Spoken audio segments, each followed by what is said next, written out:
রোশনাই ধারাবাহিকে আজকে আমরা দেখতে পাচ্ছি এলাকাবাসী জলের ভিতর থেকে একটি গাড়ি উদ্ধার করেছে। সেই গাড়ির ভিতরে রয়েছে রোশনাই।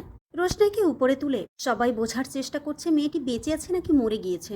সবাই নিশ্চিত করে ফেলে যে মেয়েটি আর বেঁচে নেই। সেখানে কিছু রিপোর্টারও চলে যায়, তারা কিছু রিপোর্টও করে, রোশনাইয়ের কিছু ফটো নিয়ে নেয়।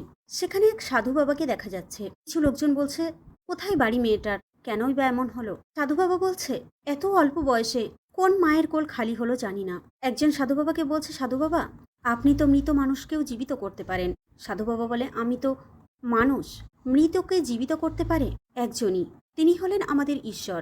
কিন্তু আমি এই মেয়েকে আমাদের আশ্রমে নিয়ে যেতে চাই। সাধু বাবা রোশনাইকে নিয়ে আশ্রমে চলে যায়।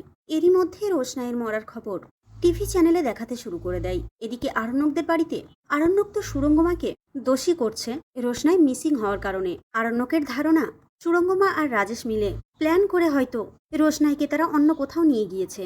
আরণ্যকের ধারণাই ঠিক, কিন্তু সুরঙ্গমা সে তো গভীর জলের মাছ, এর ভিতরে সে প্ল্যান কষে ফেলেছে। আরণ্যক যেই না সুরঙ্গমাকে বলছে, আপনি রাজেশকে এক্ষুনি ভিডিও কল করুন, সুরঙ্গমাও তাই করে।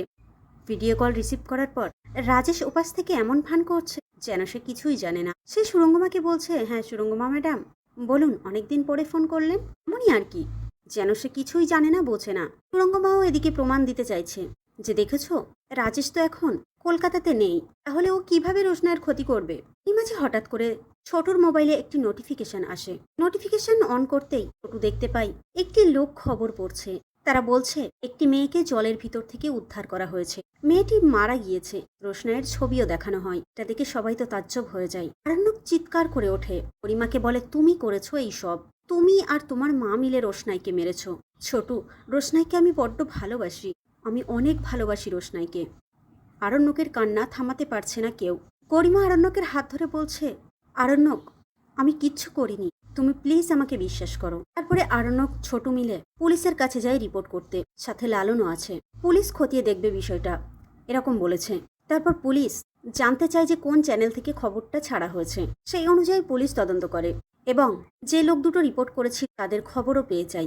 জাহ্নবী আর তনুশ্রী দুজনে তো ভয় পাচ্ছে যে আরণ্যক যেভাবে গরিমার সাথে রিয়াক্ট করেছে, গরিমা আর সুরঙ্গমা ম্যামকে দোষ দিয়েছে, না জানি সুরঙ্গমা ম্যাডাম আমাদের নামে কেস ফাইল না করে। তাদের ভাবনা সত্যি করে দিয়ে গরিমা আর সুরঙ্গমা সেখানে চলে আসে। সেটাই বলে যে আমরা পুলিশকে জানাবো, আমরা থানা পুলিশ করব আমাদের নামে এসব বাজে অ্যালিগেশন আনার জন্য।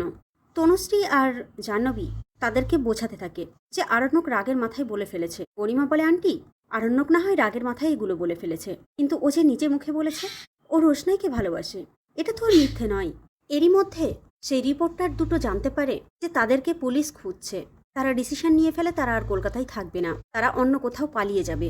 এদিকে সাধু বাবা রোশনাইয়ের দেহটা খাটিয়ায় করে দাহ করার জন্য নিয়ে যাচ্ছে। তাহলে কি হবে এবার?